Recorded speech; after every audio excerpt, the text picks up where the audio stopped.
Next April 10కి ఇట్లా ఒకరిద్దరు స్పెషలిస్టుల గురించి వాళ్ళ ద్వారా కొన్ని ప్రోగ్రామ్స్ చేద్దామని చెప్పని అనుకోవడం జరుగుతుంది.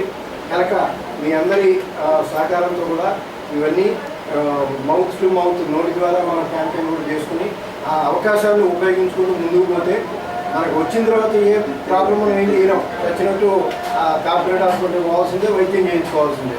రాకుండా కాపాడుకుంటే మనం కాపాడుకున్నట్టు. ఈ విధమైనటువంటి కొన్ని సూచనలు సలహాలతో మా మామయ్య గారు మాట్లాడతారు.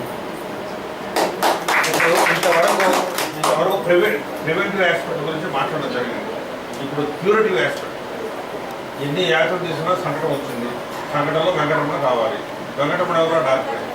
కాబట్టి ఏంటంటే మీరు డాక్టర్ దగ్గరికి వెళ్ళినప్పుడు ఆయన దగ్గరికి వెళ్ళండి, వాళ్ళు చెప్పిన మందులు వాడండి. మీకు ఏమైనా కొంత అసంతృప్తిగా ఉంటే ఇంకొక రెఫరెన్స్ తీసుకోండి. అంతేగాని మా వాళ్ళంతా ఏం చేస్తున్నారు, మన పేషెంట్ ప్రతి వాడు ఒక ఫైల్తో వస్తారు. ఆ ఫైలు వాడి చేతిలోనే ఉంటుంది.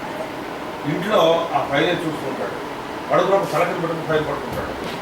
ఏమిటని కర్మ అంటే వాడు ఎంతసేపు కూడా ఏమిటని బాధ అంటే నాకు నా ఆరోగ్యం నాశనమైపోతుందో చచ్చిపోతామని భయం ఉంటాడు. అసలు భయాలన్నీ పోయినాయి. ముందుగా ఎంతసేపు హిందీ మందులు వాడుతూ ఇద్దరు డాక్టర్స్ ఎంతో పెట్టుకున్నప్పుడు ఫైల్ వదలడు. నేను ఆ ఫైల్ ముందర కాల్ చేస్తాను అనుకుంటాను. ఎందుకంటే ఫైల్ ముట్టుకున్నప్పుడు చంపేస్తానంట. ఫైల్ మాత్రం ముట్టుకోకండి. ఫైల్ డాక్టర్ దగ్గరికి వెళ్ళినప్పుడు డాక్టర్ సంబంధించిన ఫైల్ అది.